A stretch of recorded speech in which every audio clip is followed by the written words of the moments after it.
Olá, alunos do quinto ano, tudo bem com vocês? Essa é a nossa aula de língua portuguesa referente ao dia 14 de agosto de 2020 e nós trabalharemos com a correção das páginas 22 a 25, certo? Vamos lá então. Lá na página 22 nós temos diálogo com o texto. O narrador dessa história é a Atena, que até fala lá no início, né? Conta uma historinha sobre ela e tudo mais. A número 2. O texto apresenta uma breve introdução que se inicia em Meu nome é Atena e termina em Tudo começou inesperadamente no meio de uma festa. Nesse trecho, a deusa Atena se apresenta ao leitor, certo? A página 23. Explique com suas palavras o que fazia de Medusa um ser tão monstruoso. A aparência horripilante de Medusa, seus cabelos feitos de cobras e o poder que tinha de transformar em pedra tudo que tocasse. Ou olhasse, né? Na verdade, se o olhar dela ficasse fixo na pessoa, a pessoa olhasse para ele, transformava em pedra, né? E daí vocês colocam com as palavras de vocês, não tem problema estar um pouquinho diferente, certo? Mas são sugestões que eu dou aqui para essas respostas, como eu sempre falava para vocês durante as aulas. Mas é importante que vocês realcem o que a fazia de fato monstruosa, tá bom? A número 4. Para Atena, Perseu era o mais nobre de todos os jovens guerreiros da antiga Grécia. Escreva duas características de Perseu que podem justificar a impressão que a deusa tinha dele. Então, Perseu tinha tinha a força da juventude e a pureza de espírito, né? Ele não era um guerreiro com más intenções, né? Ele era, de fato, um herói. A número 5.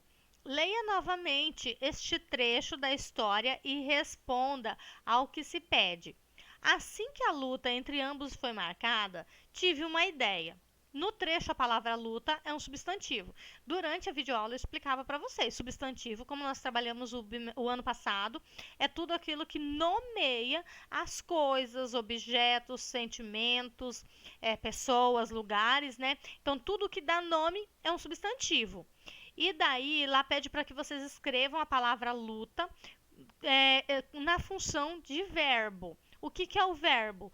Tudo aquilo que expressa uma ação, tudo que eu posso fazer. Então, luta pode ser um substantivo, porque está dando um nome ao ato de lutar, né? A luta foi ótima. Então, é o nome da briga entre duas pessoas ou mais, né? E quando eu falo é, Perseu luta como um valente, ou então eu estou explicando a forma como essa pessoa lutou, ele luta como uma menina. Quando eu digo ele luta como uma menininha, ou ela luta como um menino, nesse termo assim, eu estou falando sobre a luta, o ato de lutar, nesse sentido de lutar mesmo, não o nome daquela luta, né? Então, quando eu estou falando, eu estou explicando que eu estou lutando naquilo. Então, Perseu luta como um valente. Eu usei a mesma palavra, podem perceber aí, que lá em cima é luta e embaixo é luta também. Só que ali o verbo está conjugado de forma que nos faz eu luto, ela luta. Então ela luta bravamente, ele luta heroicamente. Então ele está lutando. Enquanto lá em cima nós falávamos da luta, aqui nós estamos falando de pessoas que estão lutando, certo? Espero ter me feito entender aqui. E caso vocês tenham dúvidas com relação a essas diferenças, encaminhem para mim, porque é muito importante vocês saberem reconhecer a diferença do verbo e do substantivo nesses contextos, tá bom? Então, se tiverem dúvidas ainda, podem encaminhar para mim. A Perseu voava em círculos, mantendo-se de costas para o monstro. Durante a luta, por que Perseu precisava se manter de costas para o monstro?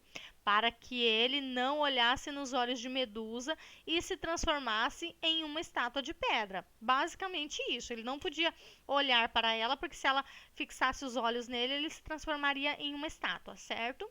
Página 24. Releia um trecho do texto que narra parte do emocionante combate entre Perseu e Medusa. No ar, Perseu voava em círculos, mantendo-se de costas para o monstro. Ele sabia que, Caso a fitasse nos olhos, se transformaria em estátua. Agora você não me escapa. Imagine que Hermes estava ao lado do bravo guerreiro naquele momento. Nesse caso, como o trecho deveria ser escrito. Então, aqui, gente, vocês estão nada mais, nada menos do que transformando uma frase que está no singular, porque era só o Perseu, para uma frase que está no plural, porque agora nós teríamos Perseu e Hermes. Então, a alternativa correta é a segunda alternativa, tá bom? A número 7. Como Perseu conseguiu derrotar Medusa? Perseu fez a imagem de Medusa refletir na superfície do escudo que recebera de Atena. Assim que a terrível criatura olhou para a própria imagem refletida, transformou-se em estátua. Ou seja, o Perseu utilizou o escudo dele, fazendo a imagem da Medusa refletir, e isso a transformou em estátua, certo? O feitiço virou contra o feiticeiro, literalmente, tá? Então, desde que esteja com o mesmo sentido, não tem problema também, não precisa ficar preocupados, né, em deixar a resposta de vocês exatamente igual à minha. É algo que eu sempre estou falando para vocês também, tá? Vocês tinham muito essas dúvidas em sala de aula. É muito importante que vocês reconheçam isso, tá, gente? Vamos então agora para a página 25. Atena presenciou o nascimento de Pégaso, o magnífico cavalo alado. A primeira tarefa de tão nobre animal foi levar Perseu até o rei para que o herói pudesse entregar ao monarca a cabeça cortada de Medusa. Então, essa foi a primeira função do Pégaso, o cavalo, tá bom? A número 9 lá era pessoal. Vocês tinham que elaborar uma pergunta sobre o texto e passar para alguém da família de vocês responder, certinho? Espero que vocês estejam gostando desse conteúdo, né? Eu, particularmente, sou suspeita, gosto muito. Sempre tem aqueles conteúdos que a gente gosta um pouquinho menos, mas a apostila do quinto ano, tanto a do primeiro, segundo, terceiro e a do quarto bimestre, são repletas de conteúdo muito rico, muito legal. Então, assim, espero que vocês estejam gostando. Aproveitem esse momento que vocês estão em casa para enriquecer ainda mais o conhecimento de vocês, né?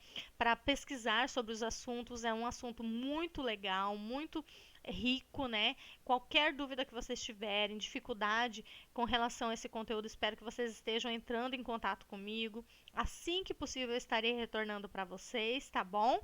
E dessa forma eu finalizo a nossa aula de hoje. Obrigada, um beijo, tchau, tchau!